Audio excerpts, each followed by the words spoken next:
என்னுடைய பேர் அஞ்சனா ராஜ்கோபாலன். அந்த மாயக்கூத்துங்கிற மிக அருமையான படத்துடைய இசையமைப்பாளர். என்னுடைய தமிழ் சினிமா டெபியூ இது. ரொம்ப அழகாக எழுதப்பட்ட ஒரு படம் அப்படின்னு தான் நான் கருதுகிறேன். ஏன்னா எனக்கு முதல்ல இதை எடுத்துகிட்டு வரப்போ இவங்க ஃபுல்லாக ஷூட் பண்ணி எடிட் பண்ணி தான் கொண்டு வந்தாங்க. அண்ட் வெறும் பேக்ரவுண்ட் ஸ்கோர்ஸ் வேணும் அப்படின்ட்டு தான் வந்தாங்க. பட் என்னுடைய இன்புட்ஸ் அவங்க ரொம்ப கொலாபரேட்டிவாக எடுத்துக்கிட்டு நாங்கள் ஒவ்வொரு பாடலும் இதில் எப்படி ஒர்க் பண்ணோன்னா அந்த ஸ்டோரிக்கு ஏற்ற மாதிரி அதோடைய ஸ்ட்ரக்சர், அதோடைய ஃபார்மேட், அதனால தான் ஒவ்வொரு பாடலும் சவுண்ட்லேயும் சரி அதோடைய ஃபார்மேட்டும் சரி ரொம்ப டிஃப்ரெண்ட்டாக இருக்கும். பொதுவாக நீங்கள் கேட்குற தமிழ் சினிமா பாடல்கள் மாதிரி இல்லாமல் ஒரு புது சவுண்ட், ஒரு புது ஏஸ்தட்டிக், ஒரு நல்ல ஃபீலிங்கோட போகணும் அப்படிங்கிறது தான் எங்களுடைய இன்டென்ஷனாக இருந்தது. So thank you so much for coming. Please எங்களுடைய படத்தை பற்றி பேசுங்க. அண்ட் உங்களுடைய words will mean a lot to us. Thank you. எல்லாருமே ரொம்ப நன்றி. இது சமூகத்தில் அந்த கட்டமைக்கப்படும் பொழுது முக்கியமாக சில பேர் இருப்பாங்க, அவங்க தான் முடிவு பண்ணுறாங்க நிறைய விஷயங்கள். அங்கேருந்து நிறைய பேர் அதை பின்தொடர்றாங்க. ஸோ இப்போ அந்த இடத்துல இருக்கக்கூடிய படைப்பாளிகளுக்கு என்ன ஒரு சமூக பொறுப்பு இருக்குது, அதை தான் நம்ம சொல்ல வந்திருக்கோம் அந்த படத்தில். அப்போ அவங்களுடைய பார்வை என்னவாக இருக்கோ அதுக்கேற்ற மாதிரி அந்த சமூகம் கட்டமைக்கப்படுது. ஸோ அப்போ அவங்களுக்கு என்ன மாதிரியான நோக்கம் இருக்கணும், அந்த எழுத்தோட அந்த தன்மை என்னவாக இருக்கணும். இது கிரியேட்டர் அப்படிங்கிற ஆஸ்பெக்ட்லேருந்து பேசுகிறோம். படைப்பாளின்னு ரைட்டர்ஸாக இருக்கலாம், மற்ற துறையாக கூட இருக்கலாம். இந்த மொத்த படைப்பாளிகளுக்கும் என்ன மாதிரியான ஒரு இது இருக்குன்னு சொல்லி பேசுகிறோம். இதுதான் இந்த படம் சொல்ல வந்த விஷயம். மற்றபடி எல்லாமே நீங்கள் பார்த்துருப்பீங்க. உங்களோட அவர் சொன்ன மாதிரி உங்களுக்கு என்ன தோணுதோ அதுக்கு ஏற்ற மாதிரியான அந்த விமர்சனங்களை கொடுங்க. ரொம்ப நன்றி வந்ததுக்கு. தேங்க்யூ. இந்த படத்தோட எடிட்டர் சொல்கிறீங்களா சார்? எடிட்டர் நாகுரான். அவர் இங்கே இல்லை, அவுட் ஆஃப் ஸ்டேஷன் போயிருக்காரு. அவர் சானி காகிதம், கேப்டன் மில்லர், டான் இதெல்லாம் பண்ணவர். இன்ஃபேக்ட் அதுதான் சார் எங்களுக்கு ஹானஸ்டாக இதில் நாங்கள் இந்த டெக்னிக்கல் டீம், எங்களோட டெக்னிக்கல் டீமுக்கு வி ஆர் ஸோ கிரேட்ஃபுல். என்னென்னா இது ஒரு லிமிட்டட் பட்ஜெட். நாங்கள் இது 25 lakhஸில் எடுத்திருக்கோம், சரிங்களா? ஆமாம்.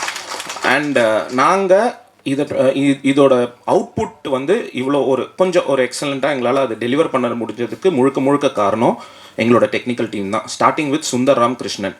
அவர் தான் இந்த படத்தோட கேமராமேன். இந்த படத்தில் ஒரு முக்கியமான பில்லர் அவர் நாங்கள் கொடுத்த லிமிட்டேஷன்ஸ்க்கும் அவர் கேட்ட எக்யூப்மெண்ட்ஸில் பாதி தான் நாங்கள் கொடுப்போம், லைட்ஸ் பாதி தான் கொடுப்போம். என்ன கொடுத்தாலுமே அதில் ஒரு ப்ரில்லியண்ட்டான அவுட்புட் அவர் நமக்கு இங்கே கொடுத்துருக்காரு. அடுத்தது அஞ்சனா.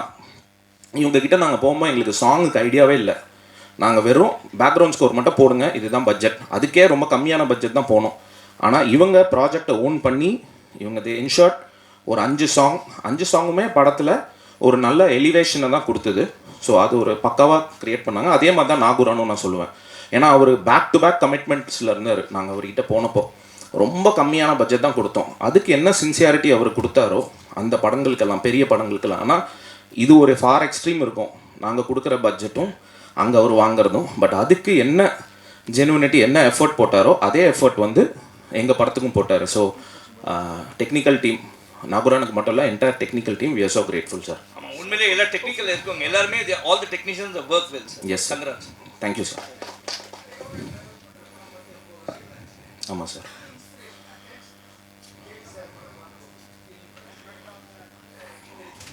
சார் நாங்கள் ஆக்சுவலி ஒரு டீம் சார். இந்த டீமில் நாங்கள் எங்களோட சின்ன ஸ்ட்ராங் ஏரியா அப்படின்றது கண்டென்ட். நாங்கள் நிறைய கண்டென்ட்ஸ் வச்சுருக்கோம். இன்ஃபேக்ட் இந்த கதையை நானும் என் ஃப்ரெண்டு ஸ்ரீனிவாசன் நாங்கள் சேர்ந்து தான் நாங்கள் எழுதுகிறோம். ஸோ இதில் நாங்கள் அது மட்டும் இல்லை, நாகராஜ் இருக்கார், இட்ஸ் வைடர் டீம், வினோத் இருக்கான். நாங்களாம் கதைகளை டிஸ்கஸ் பண்ணிக்கிட்டே இருப்போம். நிறைய கண்டென்ட்ஸ் இருக்குது. இன்ஃபேக்ட் இது ஒரு ஷார்ட் ஃபிலிம் ஐடியாவாக இருந்தது இனிஷியலாக, சம்வேர் இன் 2014 or 2013. ஸோ அந்த டைம்லேருந்து ஃபைனலாக நாங்கள் நிறைய ஷார்ட் ஃபிலிம்ஸ் எடுத்திருக்கோம். இண்டிபெண்ட்டாக ஒரு படம் எடுக்கலாம் அப்படின்னு டிசைட் பண்ணப்போ எல்லாம் ஒன்றா உட்காந்து பிரெயின் ஸ்டார்ம் பண்ணோம், என்ன எடுக்கலாம் அப்படின்னு சொல்லிட்டு. சரி, ரொம்ப கமர்ஷியலாக போகாமல் இந்த ப்ராசஸை நம்ம ஃபஸ்ட்டு கற்றுப்போம். அதுக்காக இந்த மாதிரி நாங்கள் ஃபைனலாக இங்கே வச்சுருந்த லாட்டில் இந்த லாட் எடுத்து அதை டெவலப் பண்ணோம் சார்.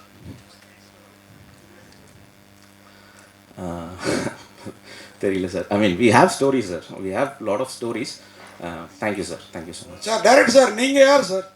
ஏன்னா ரொம்ப பிரமாதமாக ஒரு படம் கொடுத்துருக்கீங்க. நீங்கள் நேரடியாக சினிமாவுக்கு வந்தீங்களா இல்லை யார்கிட்டையாவது அசிஸ்டண்ட்டாக அந்த மாதிரி இருந்து சார் நான் வந்து பிரம்மா சாரோட அவரோட அசிஸ்ட் பண்ணியிருக்கேன் சார். அவரோட ரைட்டிங் டீமில் இருந்திருக்கேன். நான் கார்ப்பரேட்டில் ஒர்க் பண்ணேன். நான் ஃபோர்டில் வந்து க்ளோஸ் டு 15 இயர்ஸ் என்னோட எக்ஸ்பீரியன்ஸ். நான் அங்கே ஒர்க் பண்ணதுனால நான் போய் ஃபீல்டில் ஒர்க் பண்ண முடியல. பட் பிரம்மா சாரோட கைடன்ஸ் வந்து எனக்கு நிறைய இருந்திருக்கு இந்த ஸ்டோரியிலேருந்தும் எல்லாத்துலேயும். அதே மாதிரி ஃப்ரெண்ட்ஸ் சர்க்கிள் நாங்கள்லாம் வந்து நிறைய டிஸ்கஸ் பண்ணி ஷார்ட் ஃபிலிம்ஸ் நிறைய எடுத்தோம். அதில் நிறைய தப்பு பண்ணோம். அப்படி எடுத்து கற்றுக்கிட்டு இந்த ஸ்டேஜுக்கு வந்திருக்கோம் சார். இப்போ 25 லட்சம்னு பெருமையாக சொன்னீங்க, ரொம்ப பெருமையாக இருக்குது. ஆனால் இன்னும் கொஞ்சம் லட்சங்களை போட்டு கொஞ்சம், ஏன்னா இப்போ இந்த படத்தில் வந்து மு ராமசாமி சார், டெல்லி கணேஷ் சார், அதுக்கப்புறம் சாய் தீனா, இவங்க தான் தெரிஞ்சவங்களா இருக்காங்க. அந்த காயத்ரி இவங்க தான் தெரிஞ்சவங்களா இருக்காங்க. இன்னும் கொஞ்சம் பண்ணியிருந்தீங்கன்னா இந்த படம் இன்னும் பெரிய ரீச் ஆகிருக்குமே. கண்டிப்பாக சார். ஆனால் இப்போது எங்களுக்கு எப்படி ஒரு ப்ரொடியூசர் கிட்ட போய் அப்ரோச் பண்ணோம், அவங்க எப்படி இது பண்ணுவாங்கன்னு எங்களுக்கு தெரியல. ஸோ எங்களுக்கு ஒரு சின்ன பிராண்ட் க்ரியேட் பண்ணோன்றது இருந்தது. ஸோ அதுக்கு எங்களுக்கு ஒரு ப்ராடக்ட் ஒன்று இப்போ கொடுக்கணும் அப்படின்னு. இப்போ நாங்கள் ஒரு டீமாக வந்து ஓகே ஓரளவுக்கு இவங்க டீசெண்டாக ஒரு படம் பண்ணுறாங்கன்னு ஒரு பிராண்ட் க்ரியேட் பண்ணோம். ஸோ நெக்ஸ்ட் எங்களுக்கு அதுதான் சார். உங்களை ஆட்டோமேட்டிக்காக ப்ரொடியூசர் உங்களை தேடி வருவாங்க. தேங்க்யூ அந்த அளவுக்கு பிரமாதமாக இருக்குது. Thank you sir. Thank you sir. Direct sir. Actually இவருக்கு ஒரு பேக் ஸ்டோரி இருக்குது. என்னென்னா இவங்க அப்பா வந்து மலையாளத்தில் ஒரு பெரிய ஐக்கான், ஒரு பெரிய டைரக்டர், 20 படங்கள் பண்ணவர். ஆக்சுவலி அவங்க அப்பாவை பற்றிய கதையை கேட்கும்போது அது ரொம்ப எமோஷனலாக இருக்குது. அவருக்கு ஒரு இந்த படம் பண்ணுறது வெறுமனே இயக்குனர் ஆகணும் அப்படிங்கிறது மட்டும் கோல் இல்லை, அதை நீங்களே சொல்லிடுங்க எங்கள் அப்பாவோட. அப்படி இல்லை சார். எங்கள் அப்பா அவர் பேர் கேஜி ராஜசேகர். அவர் மலையாளத்தில் வந்து ஒரு 20 படம் பண்ணியிருக்காரு. பட் அவர் கடைசி படம் ப்ரொடியூஸ் பண்ணார். ஸோ அதில் வந்து எங்களுக்கு நிறைய லாஸ் எல்லாம் வந்தது. ஸோ அதுக்காக நான் வந்து வேலைக்கு போக வேண்டியது இருந்தது. வேலை பண்ணோம், அந்த கடன்லாம் அடைச்சிட்டோம். இப்போ கையில் கொஞ்சம் காசு இருந்தது. ஸோ அதனால் எல்லோரும் காசு போட்டு படம் எடுத்தோம். Direct sir. சார் இந்த ஸ்டோரியில் நீங்கள் ஃபுல்லாக அந்த ஸ்டோரி உள்ளே போகிற மாதிரி தான் இருக்குது. ஆமாம் சார். 2 இடத்துல வந்து ஒரு மிஸ்டேக் பண்ண மாதிரி இருந்தது. ஒன்று உங்களை ஓவர்டேக் பண்ணி நீங்களே போன மாதிரி இருந்தது. எது சார்? அந்த வேக் சார் பேசினது, நான் கிரியேட் பண்ண கேரக்டர் என்னையே ஓவர்டேக் பண்ணி போதுறான்னு, அது உங்களுக்கு தோணுச்சா? இன்னொரு இடம் வந்து ஆட்டோக்கார் ஜீன்ஸ் போட்டு உக்காஞ்சி பாத்ரூம் போயிட்டு இருப்பாரு. அது அவர் வந்து பாத்ரூம் போகிற மாதிரி இல்லை சார். அது வந்து அவர் அந்த இடத்துல உட்கார்றாருன்னு மாதிரி வச்சோம். அப்புறம் அந்த விவேக் சார் வந்து சும்மா ஒரு டார்க் ஹியூமருக்கு ஒரு ஃபன் எலிமெண்ட்டாக வச்சோம் சார். இல்லை சார் இப்போ இது மாதிரி இங்கிலீஷ் மூவி ஒன்று பார்த்துருப்போம் நம்ம. இதே மாதிரி தான் ஒரு கேரக்டர் வந்து எழுதும். ஒருவேளை அதை இன்ஸ்பிரேஷன் பண்ணிருக்கீங்களா, இல்லை வந்து நீங்களா கிரியேட் பண்ணுறாரு? சார் இந்த மாதிரி ஆக்சுவலி இந்த கேரக்டர் வெளியில் வந்து அந்த ரைட்டரை கேட்குற நிறைய இருக்குது சார். லைக் ஒரு படம் மட்டும் இல்லை, தமிழில் வரல. ஆமாம் sir. Author in search of 6 கேரக்டர்ஸ்ன்னு சொல்லிட்டு ஒரு book, 6 characters in search of author அப்படின்னு சொல்லி ஒரு புக் இருக்குது சார். ஸோ அந்த மாதிரி இந்த கேரக்டர் வெளியில் வந்து இந்த ரைட்டர் கிட்ட கேட்குறதுன்றது நிறைய கதைகள் இருக்குது.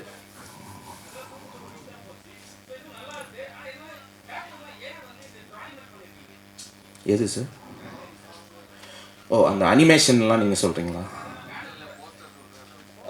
இது வந்து ஓவியர் ஜீவா சார் எங்களுக்காக வரைஞ்சார். அண்ட் 2வது வந்து பார்த்திங்கன்னா இது ஒரு கேரக்டர் அண்ட் ரியல், இது ரெண்டும் போய் வருது. அதனால அந்த ஒரு ஸ்கெட்ச் ஒன்று பண்ணோம் சார். டைரக்டர் சார், நீட்டு பற்றி பேசியிருக்கீங்க, அது என்ன இன்ஸ்பிரேஷன்னு? அதுக்கப்புறம் அந்த நீட்டை பற்றி நீங்கள் பேசும்போது கடைசியில் இந்த எக்ஸாம் எழுதி பாஸ் பண்ணுற மாதிரி தான் காட்டுறீங்க. பட் இது கான்ட்ரவர்சி ஆல்ரெடி இருக்குது, எக்ஸாம்லாம் ரத்து பண்ணணும் அப்படின்னு சொல்லிட்டு.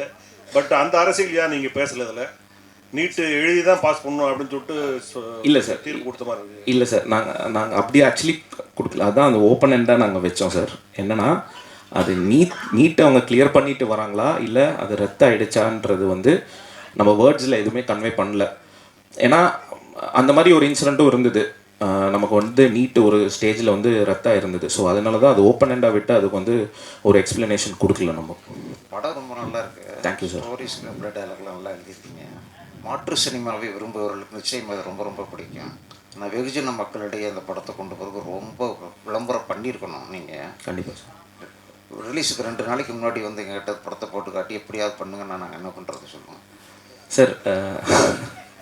சார் நீங்கள் ஜஸ்ட்டு பேசுங்க சார், எங்களுக்கு அது போதும் சார். ஏன்னா நீங்கள் பேசுகிறோம், அதுக்குடைய ரீச் வேணும்ல. அதுதான் சார். நீங்கள் 1 மாதமாக சொல்லியிருந்தீங்கன்னா எவ்வளோ எழுதியிருக்கலாம்.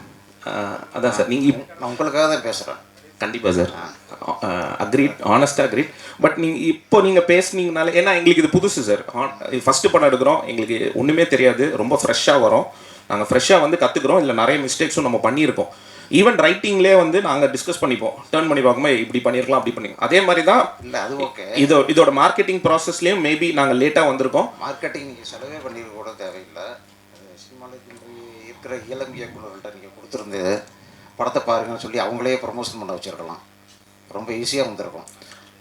அது நம்ம கொஞ்சம் ட்ரை பண்ணோம் சார். நம்ம ஆக்சுவலி இந்த படம் முடித்து ஒரு 1 year வந்து புஷ் பண்ணிக்கிட்டே இருந்தோம். நம்ம நிறைய பேருக்கு போட்டு காமிச்சோம், இதை கொஞ்சம் சப்போர்ட் பண்ணுங்க அப்படின்னு சொல்லிட்டு நிறைய பேருக்கு நம்ம அப்ரோச் பண்ணோம். அது நமக்கு நிறைய கிளிக் ஆகலை. நிறைய பேர் வந்து ஆர்டிஸ்ட் வேல்யூ வேணும்னு சொல்லியிருந்தாங்க. அந்த மாதிரி பல ரீசன் சொல்லியிருந்தாங்க அவங்களுக்கு இதை வந்து கொண்டு போய் சேர்க்கறதுக்கு. பட் இந்த படம் இந்த வருடத்தை ஒரு மிகச்சிறந்த முக்கியமான படங்கள் ஒன்று. Thank you sir. Thank you sir. Sir, அந்த ஆசாரி வேலை தான் ஆசாரி தான் செய்யணும்னு குலக்கல்வி திட்டத்தை வற்புறுத்திருக்கீங்களா? அப்படி இல்லை சார். இங்கே வந்து நம்ம என்ன சொல்ல வரோன்னா, லைக் அந்த ஒரு ரெஸ்ட்ரிக்ஷன் இருக்குது. அதாவது இங்கே வந்து அந்த ஒரு எழுத்தாளரோட மனநிலையிலேருந்து நம்ம அந்த இதை பார்க்குறோம். ஸோ இங்கே அந்த ஒரு ரெஸ்ட்ரிக்ஷன் இருக்குது அப்படின்றது தான் நம்ம வந்து சொல்லுவோம். Super, thank you sir. சார் கிட்டத்தட்ட ஒரு 100 பேர் அதை 100 இல்லை எல்லாருமே அதை சொல்லியிருக்காங்க. இவரை பார்க்குறதுக்கு ஜெயராம் மாதிரி இருக்காங்க. இவர் பதில் சொல்ல. மினி ஜெயராம்லாம் இல்லை, நடிப்பில் நல்ல பெரிய ஜெயராம் அவர். இதுக்கப்புறமா தான் முருகன் மந்திரமும் ரேக்காவையும் வச்சு சார் பப்ளிசிட்டியில் கொஞ்சம் கவனம் செலுத்தி. ஏன்னா முருகன் மந்திரம்லாம் வந்து சினிமாவில் அவ்வளோ ஆராய்ச்சி பண்ணியிருக்கிறாரு. இந்த படத்தை அவர் சப்போர்ட் பண்ணுறப்பே இது நல்ல படங்கிறது எனக்கு புரிஞ்சுது. வாழ்த்துக்கள். நாங்கள் ஆக்சுவலி ரேகா மேடம் ஆகட்டும், முருகன் மந்திரம் சார், ராஜ்வேல் சார், இவங்ககிட்டலாம் லேட்டாக போனோம். நாங்கள் எங்கள் தப்பு தான், லேட்டாக போனோம். அதனால இவங்க என்ன புஷ் பண்ண முடியுதோ பண்ணுறாரு. இங்கே இன்னொரு இம்பார்ட்டன்ட் விஷயம், நம்ம ராஜ்வேல் சார் அவரை பற்றி கண்டிப்பாக சொல்லி ஆகணும். அவர் வந்து சார் கொஞ்சம் ஃப்ரண்ட்டில் வாங்க சார். அவர் அபிபி படத்தோட கோ-டைரக்டரு. இவர் தான் வந்து எங்களுக்கு, ஏன்னா எங்களுக்கு இண்டஸ்ட்ரிலாம் பெருசாக தெரியாது, உள்ள டேரக்டர்ஸ் தெரியாது, யாருமே தெரியாது. இவரை நாங்கள் மீட் பண்ணுறோம், இவர்கிட்ட நாங்கள் பேசுகிறோம். இவர் எங்களை கூப்பிட்டு போய் ஒரு அழகான இண்டஸ்ட்ரியை காட்டினார். என்னன்னா கால் பண்ணுவார், பிரதர் இன்றைக்கி நம்ம எங்கே போகிறோம், யாரை பார்க்குறோம், எந்த டேரக்டர்கிட்ட போய் காட்டுறோம், வாங்க போகலாம் அப்படின்னு சொல்லிட்டு பைக் எடுத்துகிட்டு வந்து நாங்கள் 2 பேரும் பைக்கில் கிட்டத்தட்ட நிறைய டேரக்டர்ஸ், நிறைய டெக்னீஷியன்ஸ் இவங்ககிட்டலாம் போய் நாங்கள் படம் காமிச்சிருக்கோம். ஸோ ஃபுல் கிரெடிட் வந்து ராஜ்வேல் சாருக்கு தான். சார், இங்கே அஜயன் பாலா வந்திருக்கிறாரு, அவரை ஒரு வார்த்தை பேசணும். ஏன்னா படம் பார்த்துருக்கிறாரு ஃபுல்லாக. கண்டிப்பாக வாங்க சார்.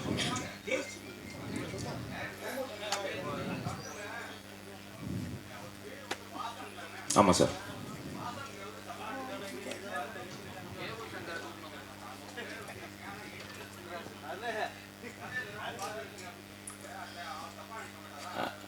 அப்படி இல்லை சார், என் ஃப்ரெண்டு பேர் ஸ்ரீனிவாசன். ஸோ சின்ன வயசுலேருந்து தெரியும், சைல்ட்ஹுட் ஃப்ரெண்டு. நாங்கள் 2 பேரும் சேர்ந்து நிறைய கதை டிஸ்கஸ் பண்ணியிருக்கலாம். ஸோ அவனோட பேரில் வச்சது. ஆனால் அவன் இந்த கேரக்டருக்கெலாம் சம்மந்தம் இல்லை, பட் சும்மா அவனுக்காக அந்த பேரை வச்சது சார். சார் இன்னொரு விஷயம் லாஸ்ட் சார், அரவிந்த் கூட நம்ம தேங்க் பண்ணோம். ஆக்சுவலி அரவிந்தும் வந்து அவர் அஸ்திரம் படம் டேரக்டரு. அவர் இந்த படத்தில் அசோசியேட் ஆகணுன்ற அவசியமும் இல்லை. அவர் பர்சனலாக எடுத்து அசோசியேட் ஆகி எங்களுக்கு இன்றைக்கி அட்லீஸ்ட் தியேட்ரிக்கல் ரிலீஸ் இதெல்லாம் நடக்க போகுது அப்படின்ற ஒரு ஸ்ட்ரென்த் எங்களுக்கு இருக்குது. அரவிந்துக்கு போவோம். சார், உங்கள் ஃபேமிலியே வந்து மியூசிக் ஃபேமிலி, அம்மா கூட மியூசிக் பண்ணுறாங்கன்னு கேள்விப்பட்டோம். ஆமாம் சார். அதனால தான் லேடி மியூசிக் டேரக்டர் வச்சுருக்கீங்களா? அப்படிலாம் இல்லை சார். எங்கள் அம்மா ஜஸ்ட் சிங்கர் சார், மலையாளத்தில் பாடுவாங்க, அவ்வளோதான் sir. Sir direct sir sir novel தழுவி 2 படம் வந்தது. ஒன்று வந்து தலை அஜித் நடித்தாங்க, ரெட்டு. ஸோ அது பெரிய இதுவாக போகல. 2வது அருள்நிதி சார் பண்ணார், அதுவும் நாவல் தழுவி தான் போகும். ஸோ இந்த மாதிரி நாவல் தழுவி போகும்போது அதுக்கான ஒரு கேரக்டரைசேஷன் ஹீரோ இப்படி வச்சா அது ஓடும் அப்படின்வாங்க. பட் இவர் அறிமுகமே இல்லாத ஒரு ரைட்டரை கொண்டு வந்து உள்ள அவர்கிட்ட நீங்கள் சொன்னீங்க நீங்கள் தான் ஹீரோ அப்படின்ட்டு. அது நம்ம டிஸ்கஸ் பண்ணும்லே இவர் நம்ம டீமு நம்மளோடய ட்ராவல் பண்ணுவார். நாங்கள் உட்காந்து மொட்டை மாடியில் உட்காந்து கதை பேசுறது இப்போ இல்லை, ஒரு 10 வருஷமாக நாங்கள் அதுதான் பண்ணிகிட்டு இருந்தோம். ஸோ இது ரொம்ப வருஷம் முன்னாடியே இவர் தான் இந்த கேரக்டர் அப்படின்னு நம்ம டிசைட் பண்ணோம். இன்ஃபேக்ட் நாங்கள் வந்து இதை எடுத்துகிட்டு போய் ஒரு ப்ரொடியூசர்கிட்ட காமிச்சப்போ அவர் சொன்னது என்னென்னா, பிரதர் நீங்கள் இதை பைலட் ஃபிலிம் வச்சுக்கோங்க, இதை ஸ்க்ராப் பண்ணிவிடுங்க, நம்ம வந்து இதை ஒரு ஹீரோ ஃபேஸ் வச்சு நம்ம அந்த சீன்ஸ் மட்டும் நம்ம ஷூட் பண்ணிடலாம் அப்படின்னோம். பட் நாங்கள் டீமாக ஓகேவா இல்லை, அது வந்து ப்ரொடியூசர்ஸ்க்கு தான் வந்து தேங்க்ஸ் சொல்லணும், ராகுல் ஆகட்டும் எங்கள் ப்ரொடியூசர்ஸ். ஏன்னா அவங்க வந்து ஸ்டபனாக இருந்தாங்க, நோ இது இப்படி நம்ம கமிட் பண்ணியிருக்கோம், இப்படி தான் நம்ம போவோம் அப்படின்னு. ஸோ நம்ம அதை டிசைட் பண்ணி, ஏன்னா நாங்கள் ஒரு விஷயத்தில் என்ன ஸ்ட்ராங்னா சார், எங்கள் டீமில் எங்களால் ஒரு நல்ல கதைகள் கொடுக்க முடியுன்ற நம்பிக்கை இருக்குது. ஸோ இந்த கதை இல்லைனா இன்னொரு கதை, அப்படி தான் நாங்கள் அந்த ப்ரொடியூசர்கிட்ட சொன்னோம். சார் இதை விடுங்க சார், நம்ம வேறு கதை கேளுங்க, ஆனால் இந்த கதையில் இவர் தான் ஹீரோ அப்படின்னு சொல்லி நாங்கள் ஃபிக்ஸ் பண்ணோம் சார். ஒருவேளை அவர் இல்லைன்னா எந்த நடிகரை போடலான்னு இருந்தீங்க? ஒருவேளை அவர் இல்லைன்னா, ஏன்னா இவர் நல்ல பிரமாதமாக பண்ணியிருக்கார், பட் இவர் இல்லைன்னா யாரை போட்டிருக்கலாம்னு நினைக்கிறீங்க? எஸ்ஜே சூர்யா சாரை போட்டிருக்கலாம், அப்புறம் குரு சோமசுந்தரம், அந்த மாதிரி நிறைய சார் ஆப்ஷன்ஸ் நிறைய. சார் உங்கள் அப்பாவே ஒரு ரைட்டர் டைரக்டர், நீங்கள் அவர்கிட்டருந்து தான் இந்த கதையை எடுத்தீங்களோ? அவர் பாத்திர படைப்பு ஏதாவது மாற்றணும்னு ஃபீல் பண்ணார் அந்த மாதிரி? இல்லை சார், அவர் வந்து இந்த பக்கா முழுக்க முழுக்க கமர்ஷியல் ஸ்டைலில் ஃபுல் ஃபைட்டு ஆக்ஷன் அந்த மாதிரி எடுக்கிறவர் சார்.